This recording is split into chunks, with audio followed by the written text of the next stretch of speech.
बिहार भारत के उत्तर पूर्वी भाग के मध्य में स्थित एक प्रसिद्ध ऐतिहासिक राज्य है और इसकी राजधानी पटना है। ये जनसंख्या की दृष्टि से भारत का तीसरा सबसे बड़ा प्रदेश है, जबकि क्षेत्रफल की दृष्टि से 12वां है। प्रबुद्ध सोसाइटी नेचुआ जलालपुर के अध्यक्ष डा. श्री प्रकाश बरनवाल का कहना है कि बिहार में भारत के 5 नाम है। 2000 को बिहार के दक्षिणी हिस्से को अलग कर एक नया राज्य झारखंड बनाया गया। बिहार के उत्तर में नेपाल, दक्षिण में झारखंड, पूर्व में पश्चिम बंगाल और पश्चिम में उत्तर प्रदेश स्थित है। यह क्षेत्र गंगा नदी तथा उसकी सहायक नदियों के उपजाऊ मैदानों में बसा है। गंगा इसमें पश्चिम से पूर्व की तरफ बहती है। बिहार भारत के सबसे महान राज्यों में से एक है। बिहार की जनसंख्या का अधिकांश भाग ग्रामीण है और केवल 11.3% लोग नगरों में रहते हैं। इसके अलावा बिहार के 58% लोग 25 वर्ष से कम आयु के हैं। प्राचीन काल में बिहार विशाल साम्राज्यों, शिक्षा केंद्रों एवं संस्कृति का गढ़ था। बिहार नाम का प्रादुर्भाव बौद्ध सन्यासियों के ठहरने के स्थान विहार शब्द से हुआ। बिहार, विहार का अपभ्रंश है।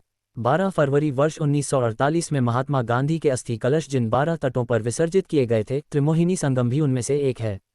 बिहार का प्राचीन इतिहास विशेष रूप से उदार और गौरवान्वित है। यहाँ अनेक महत्वपूर्ण साम्राज्यों का केंद्र रहा है, जिनमें मौर्य साम्राज्य, गुप्त साम्राज्य और पाल साम्राज्य शामिल हैं। बिहार में नालंदा विश्वविद्यालय, बोधगया और वैशाली जैसे कई ऐतिहासिक धरोहर हैं। बिहार की संस्कृति बहुप्रकारी है। यहाँ के प्रमुख कला साधनों में मधुबनी पेंटिंग, लोक नृत्य, दस और लोकगीत शामिल हैं। बिहार का भोजन भी बहुत प्रसिद्ध है, जिसमें लिट्टी चोखा, चूड़ा दही और सत्तू शामिल हैं। बिहार में प्राकृतिक सौंदर्य भी प्रचुर है।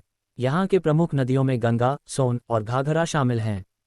बिहार के प्रमुख पर्वतारों में हिमालय की तराई की पहाड़ियाँ शामिल हैं। बिहार एक कृषि प्रधान राज्य है। यहाँ के प्रमुख फसलें में धान, गेहूं, मक्का और मटर शामिल हैं। बिहार में कई खनिज भंडार भी हैं, जैसे कि कोयला, लौह अयस्क और चूना पत्थर। बिहार में कई उद्योग भी हैं। यहाँ के प्रमुख उद्योगों में कृषि उद्योग, कपड़ा उद्योग और खनिज उद्योग शामिल हैं। बिहार में कई शिक्षण संस्थान भी हैं, जिनमें भारतीय प्रौद्योगिकी संस्थान पटना विश्वविद्यालय और नालंदा विश्वविद्यालय शामिल हैं। बिहार एक गरीब राज्य है, लेकिन यहाँ के लोगों में काफ़ी संभावनाएं हैं।